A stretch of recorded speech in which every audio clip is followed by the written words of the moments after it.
Hi everyone, my name is Isha and welcome to my channel. So, in your spiritual journey, in your manifestation journey, many a times you do so many things and you feel like you have given your 100% and still you're not able to achieve your desired results. It happens with many of us at many point of time. Have you ever given it a thought that why is it happening with you? Why you are not able to achieve what you truly desire and what you are trying to manifest since such a long time, right? So, if I tell you the reason behind this is your ego, right? So, when we are doing so much in life, and we keep on bragging, oh my god, I'm doing this, I'm doing that, that is a form of ego which you may have in yourself, and that is exactly that one thing that is hindering your success. With that ego, you may achieve smaller things in life, no doubt about it. Getting a job, getting a promotion, getting whatever you are desiring in life, you may get it. But in long run, or in your spiritual journey, that ego is keeping you far away from your ultimate goal of life, right? So here I'm going to tell you a small story. Though, so the story is of a firm devotee of Lord Shiva. His name was Veda, and Veda used to worship Shiva in his own shrine. He created his own shrine where he used to offer Shiva every day flowers, honey, and many other things to please Shiva every day. This was his daily routine, and he used to go to get alms from household, and whatever he used to get, he used to worship Shiva from that only, right? And he was very happy with his devotion. He was very satisfied with his devotion. So one day when he came back, he saw that already on the statue of Shiva there was a dead body of a animal was there, which was completely covered with blood. And on seeing that dead body of the animal, Veda was terrified. He felt so bad that somebody has destroyed the purity of my shrine. Somebody did it purposely, and he cried, he shouted. But what he could do, because he didn't know who did this, so he cleaned the whole shrine again and he worshipped Shiva again. So that is how his day ended. But then again, he worshipped and he was satisfied that he did his job, right? Next day, when he came back, he again saw another animal which was covered with blood, and it was again offered to Shiva as as a token of love, gratitude, or maybe devotion. So again it was there. He again felt so bad. He was full of anger that who is keeping it every day in his shrine, and he was so unhappy with it. And it kept on happening for the next 4, 5, 10 days, and every day it became Veda's routine to clean the shrine on seeing the dead body of an animal. So one day he was so unhappy with this that he decided that he will catch the person who is doing it every day, and he will teach that person a lesson. So what he did, before he skipped going to all his daily routines, what he used to do, he stayed there in the shrine, and he was there behind a pillar to see who come every day in his shrine and destroy the purity of his shrine. So he saw that after some time he saw a person who was coming from shrine gate, and today again he had one dead animal in his hand, and he offered that dead animal to Shiva. And on seeing this, Veda became so angry, and he was about to come out to to teach that person a lesson, and suddenly he saw that the whole shrine was full of white light. It was full of white light, and and suddenly Shiva appeared. So he was so amazed to see Shiva, that Shiva is giving, his darshan to a devotee, and that devotee was none other than a hunter.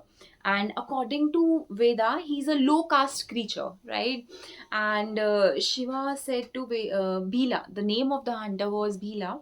He said, "Oh Bhila, I was waiting for you. You are late today. I was, eagerly waiting for you." On listening this, Veda became so angry. On whom? On Shiva, his lord, that he does all the rituals every day to please Shiva, and Shiva is waiting for a hunter for a piece of flesh. Right? On hearing this, it was like thunder. Fell upon Veda, that how can Shiva, really gave his darshan to a hunter who is offering piece of meat every day to Shiva. How can this happen with him? And he felt so bad. And on seeing this, Veda felt so disheartened that he didn't come out. He stayed behind the pillar, and he was about to leave the shrine, and suddenly Shiva called him. "Oh Veda, you are trying to run away from me. I have three eyes. I can see you anywhere." Right? So on listening to this, Veda came out to meet Shiva, but he was not happy at all.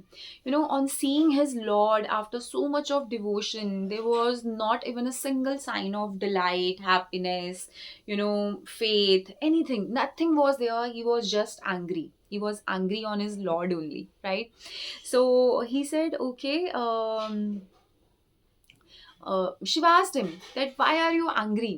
So then Veda could not hide his anger, his frustration, his sadness. He said, "Shiva, I am worshipping you since so many years. I made this place my shrine, my pilgrim, everything, and I have worshipped you since so many years.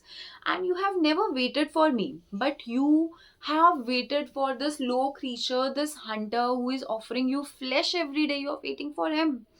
So, on listening to this, Shiva said, "I adore you equally. There is nothing like that. But there is one problem in you. You utter the word I too much.